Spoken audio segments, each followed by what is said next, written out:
Welcome in to the Energy Tech Podcast, where today we are recording episode 2 of our Control Room Management mini-series, as Mike and Daniel will be discussing roles, authority, and awareness. Guys, welcome to the show.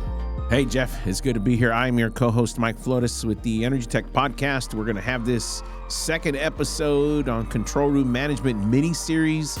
Joining me to add some expertise to the show and to this episode is Mr. Daniel Nieto, the VP Regulatory for OpSite Energy. Daniel, glad you're here. Hey, glad to be here. Yeah, man. Let's dive right into this stuff, because I think, the goal here for these episodes is to really help you if you're listening or watching.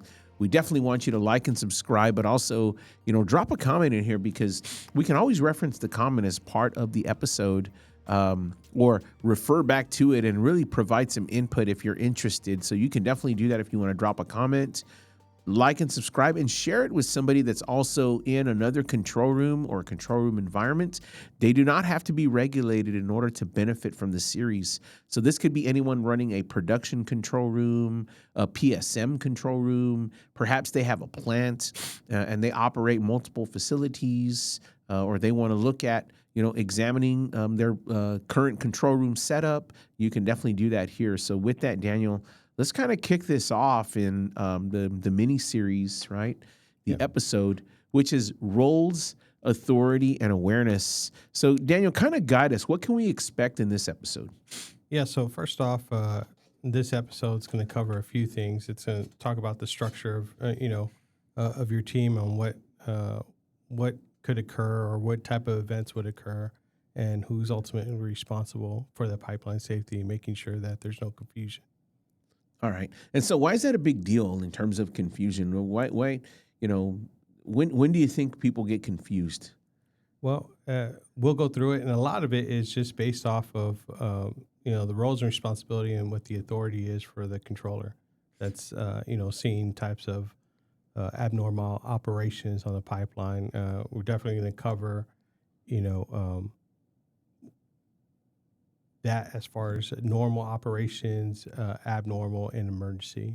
All right. So we're going to target a little bit about why zero confusion actually matters in the control room, right? Correct. And then, like you said, we're basically going to touch on, what the regulatory mandate is for that, some of the AOCCs and emergencies, handling unexpected scenarios in your control room, and then defining a little bit about the physical domain, right?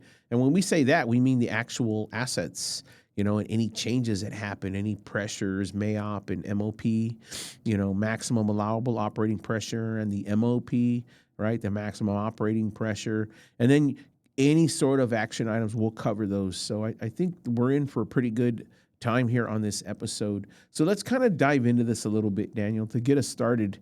When you're really looking at this in terms of, the episode, what's the core mandate? What kind of drove this? Well, a lot of it is based off of written procedures for your controllers, right? Making sure that your personnel have a understanding of what the level of authority that they have, as far as when it comes to the pipeline operations from just all conditions, right? Again, we're speaking to normal, abnormal, and emergency conditions, not just in particular from abnormal state or an emergency state. You need to make sure that the information is there from just a normal standpoint of how the day-to-day tasks are going to be done, and ensuring that they have a full understanding from that level of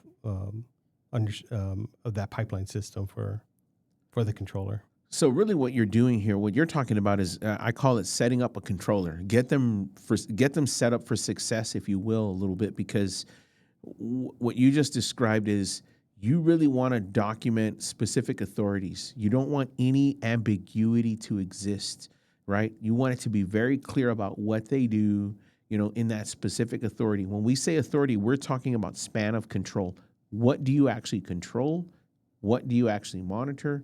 Right? And then we want to eliminate the ambiguity around that, and then empower them to make a decision based on an operating procedure, right?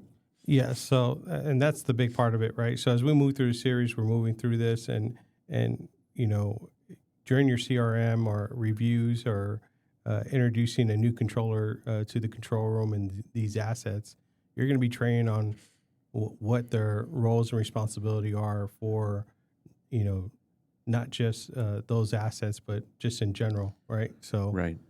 you're going to go over, exactly qualifications for the controllers, making sure that they understand what their operational authority is, because there could be times where they may not be able to do a full shutdown, and knowing that in advance, right, during the training process, while they're on the job training or doing any type of training out in the field or interacting with any field personnel, you want to make sure that you cover those things. So what you're basically saying is, not only do you have to set up the controller with what we've already talked about, but at the same time, you have to have a qualified individual. So that means that you've got to check a few boxes. Number one is they have to be formally evaluated in an operator qualified program. That's right? correct. So this is, hey, look, here's what it looks like in our plan. Someone has been evaluated. They follow a series of training methods. Sometimes those are, it could be something that's written on paper and they have to answer questions. And a lot of these now are computer-based training modules that you can use, so people are leveraging, tools like that. The other one is you got to be able to perform some covered tasks. So there's unique covered tasks within that, and some are general and some are specific to your operation, right? So you got to have those. Yeah, so that's exactly it. There's a lot of different those elements that you just spoke to, as far as the qualifications for the controller, and knowing exactly from any console or desk that they're getting qualified on, right? And making sure that they know how and can actually recognize an abnormal event, right? So any type of conditions that are going out there, whether it's normal, abnormal, being able to identify that, and it's through their training and also their roles and responsibility. And it's not just recognizing them; it's what are the steps that you're going to take to react to it, right? Exactly. I think that's the other one is, okay, great, you can recognize it. Here's what abnormal looks like, but here is the reaction, right? Here's the steps you need to take, and they're usually outlined for you. And they're also outlined in terms of time, right? Yes. So you might have a certain abnormal operating condition or alarm where you're going to respond to that within a few minutes, and there's others that have a different priority. Right? That's correct. So as you're, setting up those new systems, you're going to identify the response time, what those look like, right, and identifying how that controller is going to respond, and making sure that they're fully trained to respond correctly. So that's, again, that's a lot of it, and making sure that everyone is, again, there's no confusion, right? We want to make sure that these controllers have a clear understanding of what it is that they're walking into, and how they try to, run these operations from normal to emergency. So now that you kind of have an operator, we'll say set up and trained, I think, one of the things that you talked about before is the physical domain of responsibility, right? You've set up a controller, you've established what it is they need to do, you've established, how they identify AOCs. Now there's a part in here where you really have to have a clear definition of their specific geographic or operational area and their true span of control, right? Yeah. So on the actual protocol questions, they will ask, what the domain, the responsibility, and making sure that the controller is fully aware of that, right? So auditors are going to come in. They're going to look at your procedures. All that needs to be documented. Again, when we spoke earlier, it's about making sure that everything is in front of the controller and they're fully aware of what their oversight is, as far as what they're handling on that console. So let's define the domain, because you're saying, hey, you've got to have this domain of responsibility. What's that defined as? Yeah, it could be, a pipeline or facility assets that are their control, right? So,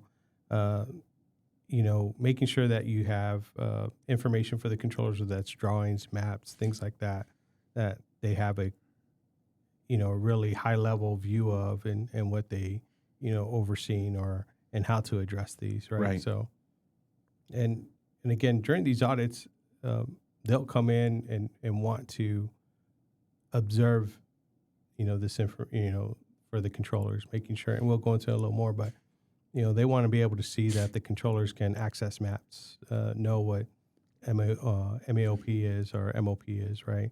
And what those settings are and things like that. I know we'll go into it a little more, but that's exactly what it's about, making sure that they have that information on the pipeline. So you've got that information. You've got a physical domain. Mhm. Now, what about like managing changes, or hey, there might be a temporary change in terms of maintenance, or there's a break. There's things that you have to do that are different.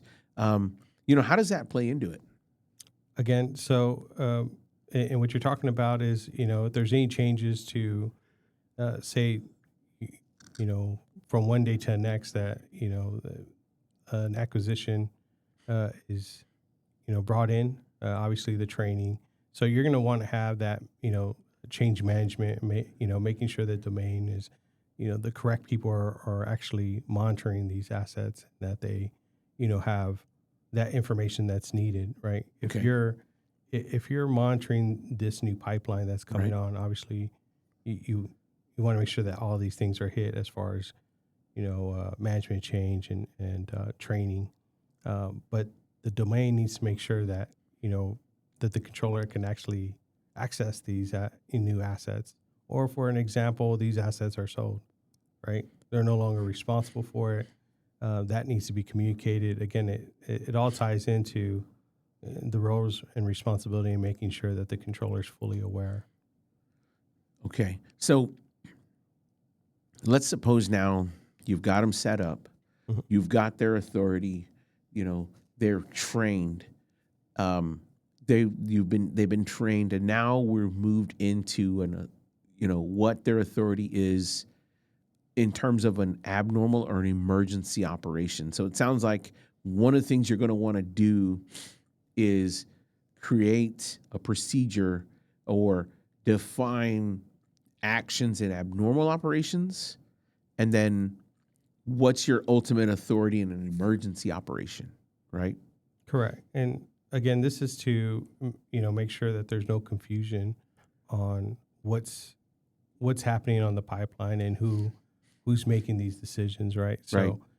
and the other part of it is making sure that it's written within the plan, right? You have to identify whether or not they have the full authority, because there's been times where it could be documented that they Right. don't have that full authority to shut something down, or so that needs to be stated and needs to be in the procedures. Controllers need to be trained on it, so that way everyone's aware of how that pipeline is going to be kind of shut down in case of an emergency, but also speaking to the abnormal operations as well.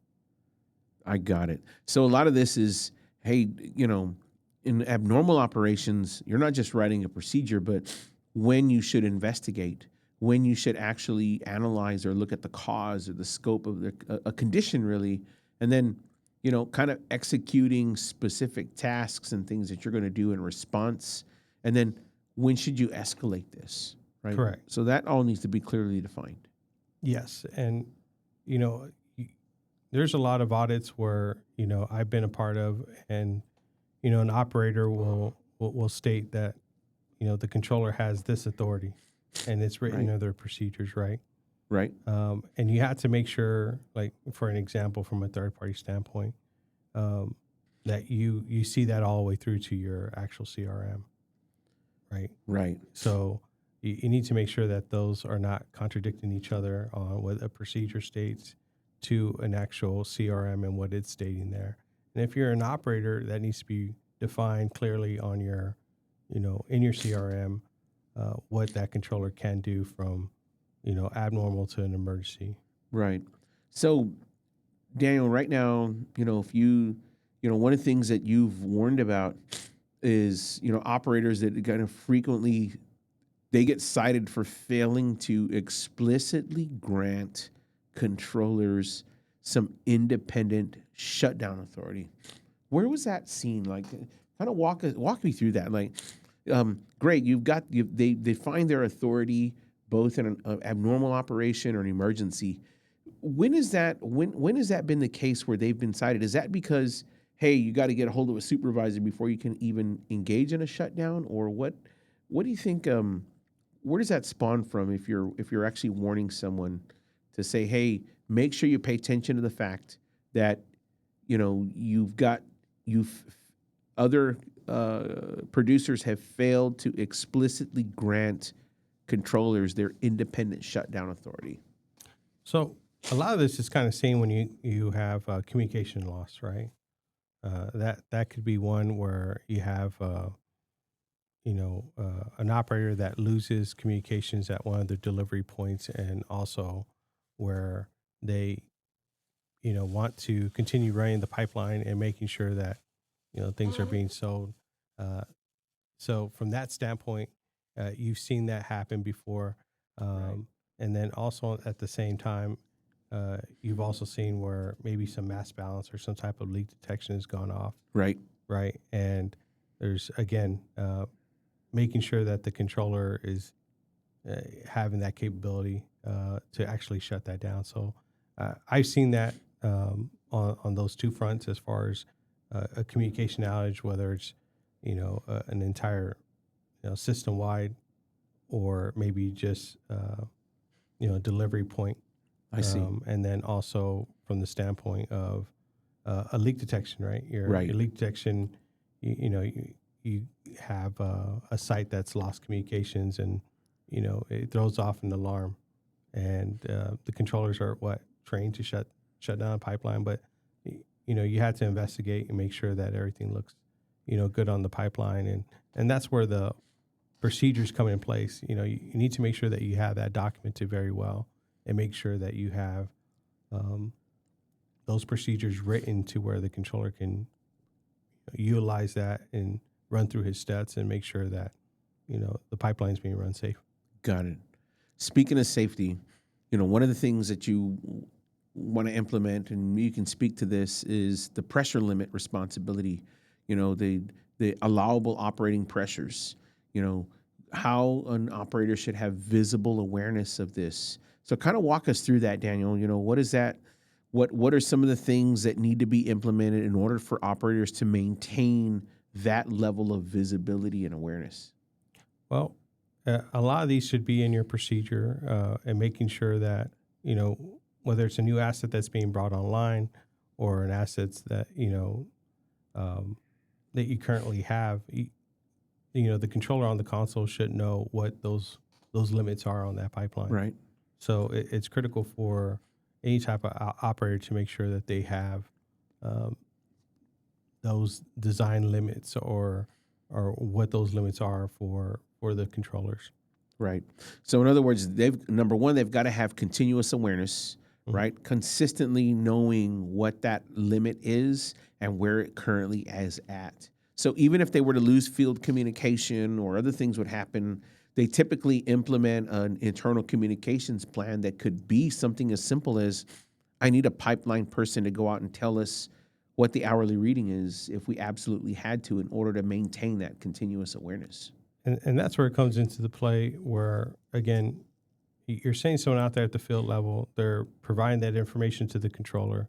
You need to have procedures in place to, be able to, as they're reporting that information in, your field personnel is looking for abnormal conditions for the controller. And as the controller is receiving those readings, they're able to identify, hey, is that, that high reading? What is my alarm limit for that transmitter? Or is it even alarmed, right? So identifying how that is set up. So yes, it's very critical for for them not only to have procedures in place, know what the MAOP is or MOP is, but also know what those set points are, and knowing how to engage with the field operator on what conditions are currently going on, if they're not capable of seeing that pipeline. Got it. So, what is it that maybe an auditor might verify in terms of this area for pressure limits and MAOP and MOP? Well, when they during an audit and during an inspection, when they go and sit with the controller, they're going to want to ensure that the controller has access to these procedures, right, and be able to identify what's regulated, what the MAOP is, and what the set points are for these locations. So those are the things that, when they're interviewing a controller or just observing the controller, whether it has to be available to them to Right. To ensure that they're able to actually they have this information for them. Okay. So now let's kind of pick this up here where they have the visibility, right? They've got that visibility to the pipeline, for allowable pressures. Now let's kind of talk a minute about handling the unexpected. That's the next part I think that a controller has to have in terms of procedural, functionality, or have it when there's an actual friction point, or, their responsibilities unplanned. Holy cow, I have an unplanned event. What are some of the things that need to happen in terms of unplanned? And then sometimes you have comm failure with, SCADA systems. And, the other times is you might have to evacuate the control room for whatever reason. It could be weather related. It could be that, power shut off. It could be something as, we've had a control room. We've been in a control room where the sewage backed up and it totally made the room unoccupiable for a few months. Yeah. So to speak to some of those points, you want to make sure that you have a lot of these again for the controllers and during temporary or impromptu unplanned changes, right? The controller's responsibility. Right. So, again, the auditor is going to want to be able to see this information, make sure that the controllers are fully aware of what those are. And again, those procedures identify, how to handle these unexpected events, right? Yeah. Whether it's unplanned, communication outage, again, for some, SCADA failure that that we have here. What are the procedures for the controller, and how are they handling those scenarios from, a small impact point where it could be a delivery point, right? Yeah. Maybe they lose communication to some type of safety device. Is the controller aware of that? Got it. Yeah. So you've been through a lot of audits. So what is an auditor looking for here in terms of documentation? What is there something specific they're looking for? Yeah. So a lot of it, again, and so the last one here was the control center evacuation, right? Yeah. Knowing when to leave and knowing from that standpoint of, all right, we've made contact with everyone, now we're leaving. They're looking to ensure that there's no, the controller's not there trying to figure it out when it happens. Got it. Right? They need to know how to respond to these things as it's happening in real time, right? So it's not a training session when it actually happens. Right. So these procedures need to be in place. They need to be vetted. They need to be reviewed to see if there's anything that, steps or things that need to be modified or changed.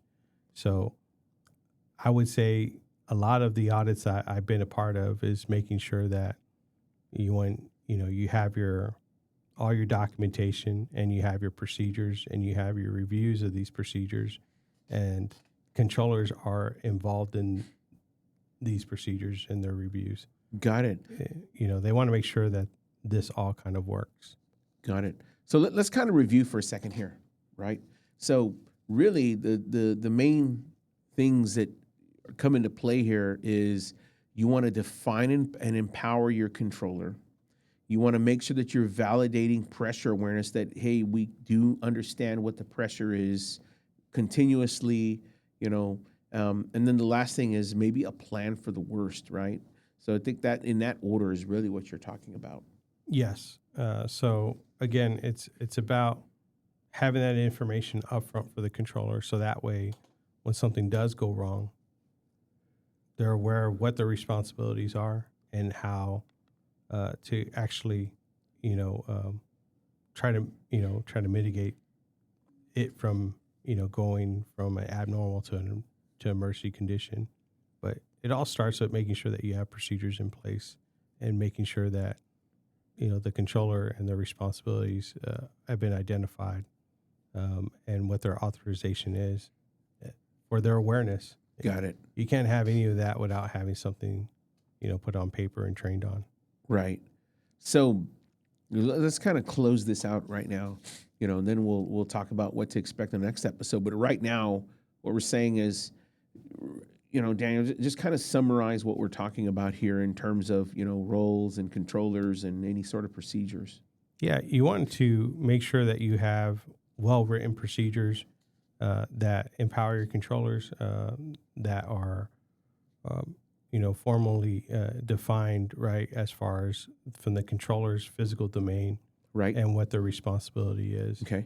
Want to make sure that they're aware of any type of pressure limitations. Again, so MAOP, MOP on that, making sure that information's provided to the controller. Right. And they have that. And again, they're, from the communication standpoint, making sure that those procedures are, they're addressing the unexpected. Yeah. You've already, identified what can go wrong, and having some of that written down, so that way, during those type of events, it's not, a training session. They're following their procedures and they know how to respond. Yeah, so I think that kind of summarizes what we've covered here for this episode, Daniel. And I think, next one, we're going to be covering some shift changes and handover, ensuring kind of an operational continuity between shifts, and then communication breakdowns and shift transfers, right, is something we'll talk about going into episode 3. Yep. And so with that, just to recap, really what we're talking about is having your rules, authorities, some responsibilities, make sure they're very explicit. We want to make sure the controllers have clear emergency authority, right? Shutdown, isolate, and they have some accountability on pressure limits that they're able to see. And then finally, it's just a matter of, procedures that address a lot of just different, that can address an unexpected situation of failure or any sort of evacuation, right? Yep. So I think that's built. And with that, we're going to bring this episode to a close, and you want to look out for us for episode 3 on shift change and handover. And don't forget, like and subscribe, drop comments. We'll be glad to talk through each one of these episodes and give you some additional insight if needed. And with that, I'm your co-host, Mike Flores, here on this Control Room and CRM mini-series for the Energy Tech Podcast. Thanks, Daniel. That was good, man. Yeah.